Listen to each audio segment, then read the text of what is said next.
헌법재판소가 한덕수 국무총리 탄핵 소추안 통과 87일 만에 기각 결론을 내렸습니다. 윤석열 대통령 탄핵 심판보다 먼저 선고가 되면서 어떤 결과가 나올지 관심이 집중됐는데요. 8명의 헌법재판관 중 기각 5명, 각하 2명, 인용 1명의 선고 결과가 어떤 의미를 갖는 건지 이준우 국민의힘 대변인, 조현삼 민주당 정책위 부의장 두 분과 자세한 이야기 나눠보겠습니다. 어서 오십시오. 네, 반갑습니다. 예, 안녕하십니까. 한덕수 총리 탄핵 심판 결과가 나왔습니다. 기각으로 나왔고요. 재판관들의 의견은 좀 갈렸습니다. 기각 5명, 인용 1명, 각하 2명이라는 결과 어떻게 보셨습니까? 네, 일단 헌재 결과가 8대 0에서 9대 0. 그러니까 민주당에서 탄핵 남발했던 게 또다시 이제 민주당의 완패로 돌아왔다. 부메랑이 되고 있으면서요. 탄핵 남발에 대한 역풍이 지금 불고 있는 것을 또 한번 확인할 수 있었겠다는 말씀도 드리고요.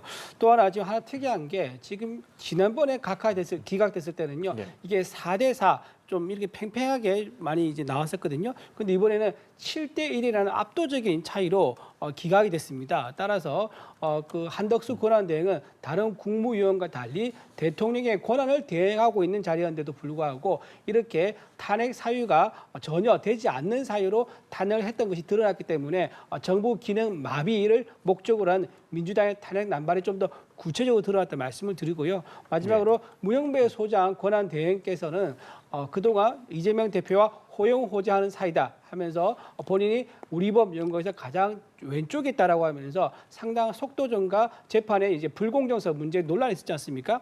그럼에도 불구하고 이번에 문영배 소장 대행이 기각 쪽에 손을 들었단 말이에요. 그래서 아마도 상당한 초기 우려와 달리 평의 재판관들이 모여서 논의를 하는 평의회가 상당히 제법 공정하게 또는 증거에 의해서 제법 진행되고 있는 게 아니냐 그런 추정해 볼 수 있는 그런 선고였다고 봅니다. 예, 오늘 결과로 직무정지 87일 만에 복귀하게 된 한덕수 총리입니다. 오늘 결과 어떻게 보셨을까요?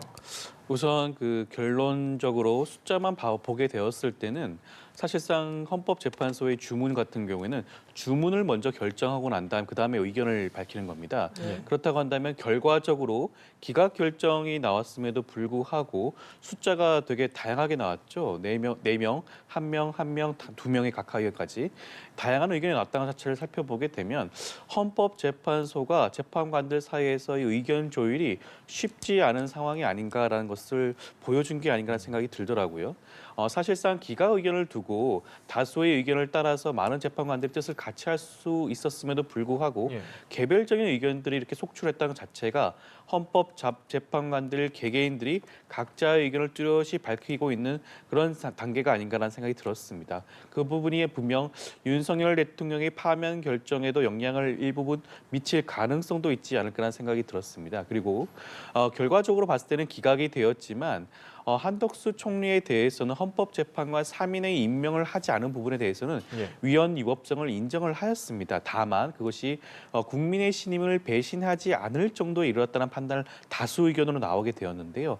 저는 그 부분은 참 아쉬운 부분이 아닌가 싶은 게 헌법재판관을 임명하지 않는 것 자체가 헌법을 수호하려는 의지가 약한 것을 보여주는 것입니다. 다른 것도 아니죠. 지금 당장 헌법재판관이 임명이 필요했던 이유는 윤석열 대통령의 비상계엄과 내란 행위로 인한 파면 여부를 결정하는 중요한 그런 심리가 이루어져야 될 단계였습니다. 그럼에도 불구하고 헌법재판관을 임명하지 않은 것이 어떻게 국민의 신임을 위배하지 아니하였다고 판단하였는지 그 부분은 저는 좀 납득이 되지 않는 부분이 아닌가라는 말씀도 드리고 싶습니다. 네, 만장일치 의견은 아닙니다만 그러니까 오늘 헌재 결론은 한덕수 국무총리가 윤 대통령의 비상계엄 선포 과정에서 좀 적극적으로 가담하거나 방조한 근거는 없다라고 결론을 내린 건데 이 부분 어떻게 보셨어요?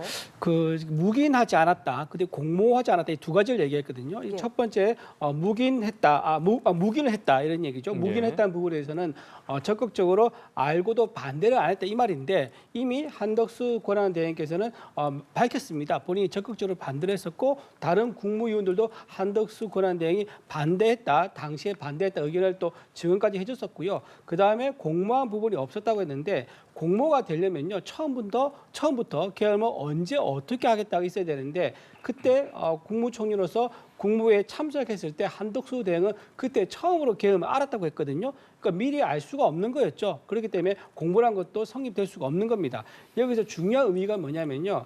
만약에 헌재가 지금 이 국무회의가 비정상적이다. 국무회의가 적법하지 않다라고 한다면요. 굳이 한덕수 권한대행이 무근했다거나 공모하지 않았다 이런 부분을 판단할 필요가 없습니다. 사실상 제가 보기에는요. 국무회의가 정상적으로 열렸다는 것을 전제를 하고 그 이후에 한덕수 권한대행의 행동이나 판단이 적법했냐 이걸 따지고 있는 거기 때문에 이거 굉장히 의미가 있다. 왜냐하면 지금 윤석열 대통령이 받고 있는 여러 얘기 중에 하나가 과연 적법한 절차를 거쳐서 계엄을 선포했냐 이 부분이거든요. 그런데 그러면 지금 오늘 이 한덕수 권한대행에 대한 묵인하고 공모한 부분이 없었다. 이 말은 국무회의가 정상적으로 열렸다는 것을 전제하는 것이므로 아마도 윤석열 대통령에 대한 이 부분도 아마도 정상적으로 비상계엄이 문제없이 열렸다고 판단할 가능성을 좀 조심스럽게 추정해 볼 수 있었다. 이런 말씀드립니다. 예, 이준호 대변인의 의견 어떻게 들으셨어요? 우선 방금 말씀하신 것에 대해서 먼저 말씀을 좀 드리고 싶은 부분은 오늘 사실 결정문 전체가 공개된 부분은 아니죠. 네. 보도자료 형식으로 약식으로 공개가 되었습니다. 그래서 전체적인 내용을 살펴보고 구체적으로 검토가 필요하겠지만 지금 공개가 된 보도자료 내용을 따른다고 한다면 어떻게 말씀을 하셨냐면요. 비상계엄 선포의 절차적 정당성을 부여하기 위하여 국무회의 소집을 건의하는 등의 적극적인 행위를 하였음을 인정할 만한 증거가 없다라고 설시를 했습니다. 그것은 무엇이냐면 비상계엄 선포의 절차적 정당성을 확보가 되지 않았다는 것을 전제하고 있는 겁니다. 그 절차적 정당성을 확보하기 위한 행위를 한덕수 총리는 하지 않았다라는 거예요. 증거와 객관적 자료가 없다라고 판단했던 겁니다. 그렇기 때문에 저는 대변인께서 말씀하신 것이 정반대로 저는 그렇게 이해가 되는 부분이고요. 그 부분은 추후에 결정문 내용을 살펴보게 되면 확인할 수 있는 부분이 아닌가 하는 생각이 들고요. 사실상 이번 한덕수 총리의 이 비상계엄과 관련된 부분은 사실 인정이 될 가능성이 낮다라고 처음부터 점쳐졌던 이유는 사실상 이 부분에 대해서는 구체적인 조사가 이루어지지가 않았습니다. 사실 헌재 입장에서는 수사 권한이 있는 것도 아니죠. 수사 기록을 살펴봐야 될 문제였음에도 불구하고 검찰에서 수사 기록을 송부하지 않았죠. 그렇다고 한다면 객관적인 증거를 갖지 못한 상태에서 이 부분을 한덕수 총리의 진술과 위배되는 내용으로 인정하기는 쉽지 않았을 겁니다. 그렇기 때문에 이 부분은 인정되지 않은 게 아닌가 생각이 듭니다. 네, 알겠습니다. 헌법재판관 후보자 임명 보류도 쟁점이었는데 헌법 또는 법률 위배에 대해서는 인정하면서도 파면할 정도까지는 되지 않는다고 판단을 했습니다. 이거 어떻게 해석을 해야 될까요? 파면할 정도는 아니다. 이 의미가요. 저는 헌법 111조 3항 이 취지를 좀 따른 것 같아요. 이게 무슨 말이냐면요. 헌법 111조 3항은요. 대통령이 헌법재판관 9명을 임명한다라고 이제 헌법에 규정되어 있습니다. 예. 이게 무슨 말이냐면은 국회에서 올리거나 대법원장이 추천했을 때 윤석열 대통령 같은 경우 올린 사람에 대해서 판단을 해서 임명하라 이런 의미가 담겨 있다고 보는 거죠. 만약에 이런 대통령의 판단이 없이 만약에 추천이 되거나 선출되어 올라왔을 때 무조건 대통령의 판단 없이 패싱해서 무조건 임명해야 된다라고 하면요.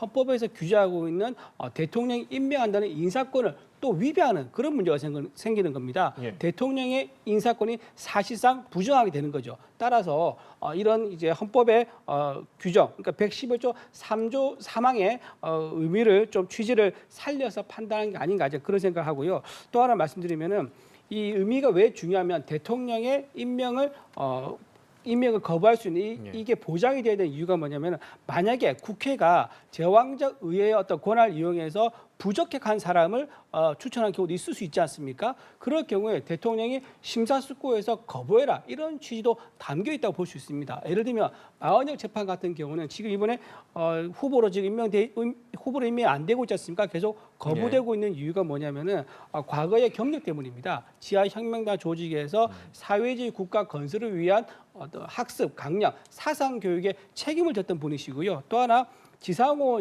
전 국회의원이죠. 탈북 여성과 어린이를 500명을 구출하기 위한 그런 모금 활동을 했었는데 그 모금 활동을 행안부에다 신고를 하지 않아가지고 절차적인 하자가 있었습니다. 따라서 그걸 가지고 검찰에서는 벌금 500만 원을 구형했을 때 바로 이 마은혁 재판관이 선고를 했는데요.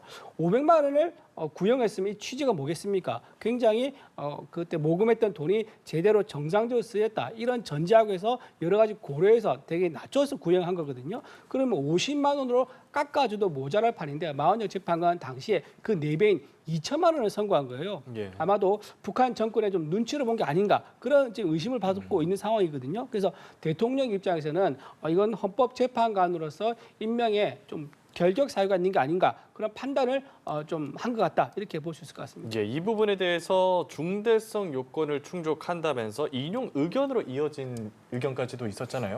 좀 의견이 이 부분도 갈린 건데 어떻게 봐야 될까요? 저 앞서 대변인께서 말씀하신 부분을 조금 더 말씀을 좀 드리고 싶은 부분은 예.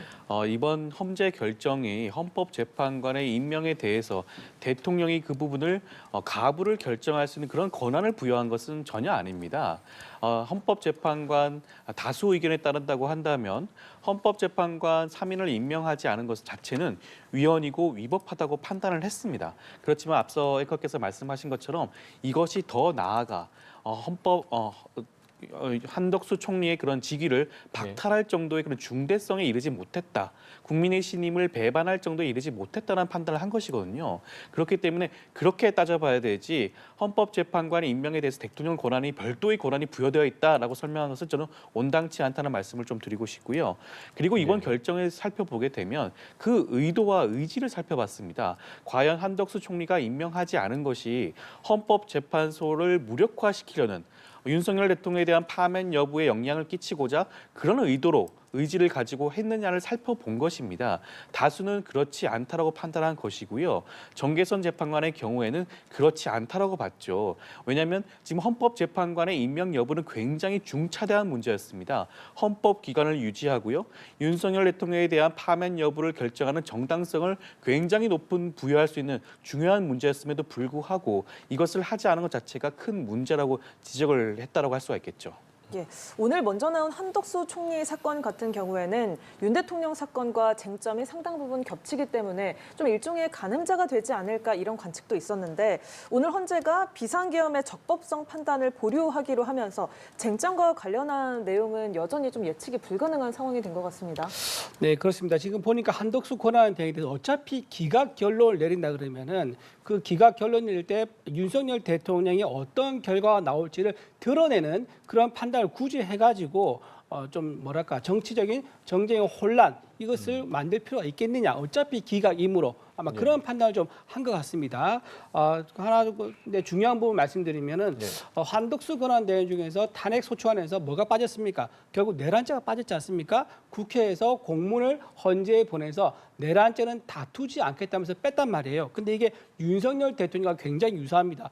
윤석열 대통령의 탄핵 소추안도 탄핵 소추안에서 내란죄를 빼버렸습니다. 이게 무슨 말이냐면 쉽게 말씀드리면 같은 100이라도 100원과 100억은 엄청난 차이인 거죠. 이렇게 내란죄가 있는 탄핵과 내란죄가 없는 탄핵은 굉장히 큰 차이입니다. 완전히 전혀 다른 성질인 건데 이거에 대해서 판단을 하지 않았다. 이것은 절차적 하자에 대해서 상당히 헌재에서 좀 중요하게 보고 있는 게 아닌가 이제 그런 판단이 듭니다. 그리고 아마 이것을 드러내지 않게 한 이유가 뭐냐면은 지금 이재명 대표의 항소심 선고가 언제 있죠? 수요일에 있는데 아마도 그 전에 이재명 대표와 만약에 선고가 나온 것을 유죄 선고가 나온다 치면은 아마도 윤석열 대통령이 복귀할 가능성을 드러내고 이재명 대표가 선고된다. 그러면은 민주당에서 이재명 대표의 항소심 재판부가 윤석열 대통령의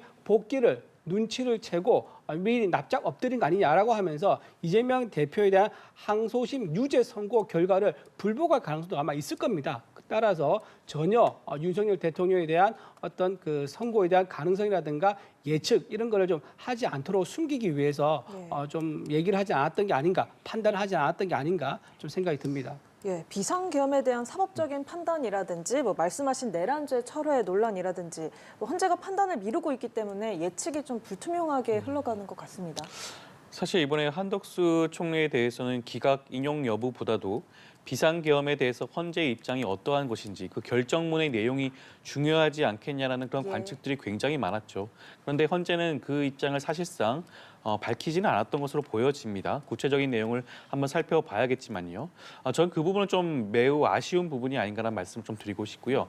그렇지만 한덕수 총리의 탄핵 소추 사유는 사실 비상계엄뿐만 아니라 여러 가지 중요한 안건들이 많았습니다. 앞서 저희가 얘기했던 헌법재판관 임명 여부가 있었고요. 내란 상설 특검법 임명 문제도 있었죠. 여러 가지 주된 이슈가 있었기 때문에 비상계엄에 대해서는 구체적으로 판단하지 않은 게 아닌가 생각이 들고요. 앞서 말씀드린 것처럼 비상계엄과 관련된 증거도 재판부에 현출되지 않았습니다. 그리고 각종 증거 채택이라든가 증인 신문조차 이루어지지 않았죠. 그렇기 때문에 헌재 입장에서는 그 부분을 구체적으로 판단하고 다루기가 힘든 상황이 아니었나라는 생각이 들고요. 그렇기 때문에 비상계엄과 관련된 부분은 이번 결정에서는 제외된 게 아닌가라는 생각이 들고요. 그리고 또 하나 내란죄 철회 관련된 부분도 사실 만약에 내란죄 철회가 중대한 적법 사유가 된다고 본다면 아마 이번에 각하 의견을 낸 재판관 두 분이 있으시지 않겠습니까? 그 두 분의 의견에 이 부분 분명히 포함이 되었을 겁니다. 그런데도 불구하고 이번 각하 의견을 살펴보게 되면 내란죄 철회 부분은 다루지 않고 있죠. 저는 그것이 의미하는 바는 내란죄를 철회하는 것은 각하와는 무관하다는 것이 아마 헌법재판관들의 공통된 입장이 아닌가라는 생각이 들고요. 그 부분은 아마 윤석열 대통령의 이번 파면 결정에도 아마 그대로 이어지지 않을 거라는 생각이 듭니다. 예, 한 총리 탄핵 기각의 의미를 들어봤고요. 이렇게 해서 87일 만에 복귀한 한 총리의 오늘 행보도 한번 살펴보도록 하겠습니다. 우선 급한 일부터 추슬러 나가도록 하겠다면서 극렬히 대립하는 정치권에 쓴소리를 냈거든요. 어떻게 들으셨을까요? 글쎄요, 지금 쓴소리를 하실 수 있는 상황인지 잘 모르겠습니다. 지금 헌재는 한덕수 총리에게 물론 탄핵에 이르지는 않았다고 판단을 했지만 위헌 위법한 행위를 했다고 분명히 밝혔어요. 그럼에도 불구하고 지금 당장 복귀하고 난 다음에 일성으로 정치권에 대해서 비난을 한다? 저는 그것은 온당치 않다는 생각이 듭니다. 만약에 진정으로 헌법 수호 의지가 있다고 한다면 마은혁 재판관에 대한 임명을 서둘러야겠죠. 하지만 그 임명 절차에 대해서는 아직까지 이런 방구 말을 하지 않고 있습니다. 지금 국민이 바라고 있는 것은 지금 가장 위중한 문제가 무엇입니까? 윤석열 대통령의 탄핵 결정 여부입니다. 그것이 국민의힘이 바라는 것처럼 기각이 되든 아니면 많은 국민들이 바라는 것처럼 인용이 되든 어찌되었건 간에 하루빨리 결론이 내려야 되지 않겠습니까? 그럼에도 불구하고 헌법 수호 의지를 제대로 보여주지 않는다면 과연 한덕수 총리가 정치계에 그런 쓴소리를 할 만한 지위에 있는지 묻지 않을 수가 없을 것 같습니다. 예, 여야의 초당적 협력도 요청을 했습니다. 네, 근데 지금 민주당에서는요 한덕수 권한대행은 7대1이라는 압도적인 차이로 기각돼서 돌아왔음에도 불구하고 전혀 반성하지 않는 모습에 좀 안타까운 마음을 금할 수 없다 말씀을 드리고요. 지금 세계가 어떻습니까? 트럼프 대통령이 이끌고 있는 무역 전쟁, 기술 전쟁, 관세 전쟁으로 때문에 전 국가가 비상사태랑 마찬가지입니다. 그런데 대대행 체제를 계속 유지하면서 과연 적절하게 대응할 수 있었겠느냐?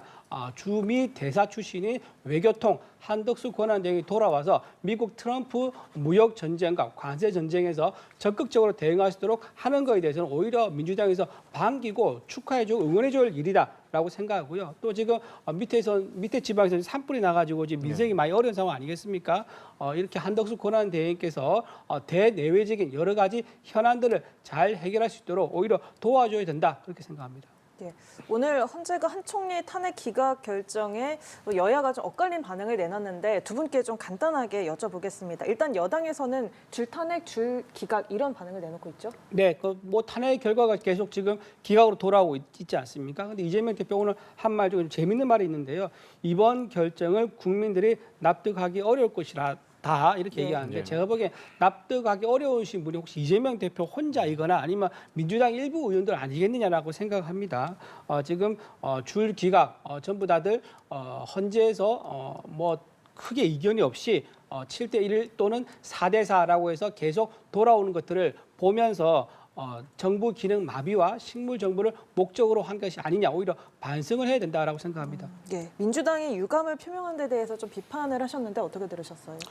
글쎄요, 지금 국민의힘 쪽에서는 뭐 줄 탄핵 얘기를 하고 줄 기각 얘기를 하고 있는데 이미 지난번 이창수 지검장에 대해서 헌재가 결정을 내리면서 분명히 밝힌 바가 있습니다. 탄핵 소추권을 남용하지 않았다라고 했죠. 그래서 동일한 사건이 반복되는 것을 방지하기 위해서 헌법을 수호하는 그러한 절차로서 탄핵 절차는 존중되어야 한다는 것이 헌재의 입장입니다. 그렇다고 한다면 줄 탄핵, 줄 기각, 결과론적으로는 그렇다고 하더라도 일정 부분 혐의가 소명되는 이런 사건들에 한해서만큼은 당연하게도 줄 탄핵이라는 용어를 통하여 민주당을 비난하는 것은 저는 온당치 못하다는 말씀을 좀 드리고 싶고요. 예. 그리고 이재명 대표의 발언의 취지 자체는 분명히 헌법재판관, 정계선 재판관의 경우에는 당연하게도 이 부분에 대해서 인용 의견을 분명히 밝혔습니다. 그 부분에 공감하는 국민들도 상당수 있다는 점을 말씀드리고 싶은 부분입니다. 예, 알겠습니다. 오늘 한덕수 총리 탄핵 심판 기각을 둘러싼 얘기들 들어봤습니다. 조현삼 민주당 정책위 부의장, 이준우 국민의힘 대변인 두 분 함께하셨습니다. 고맙습니다. 고맙습니다.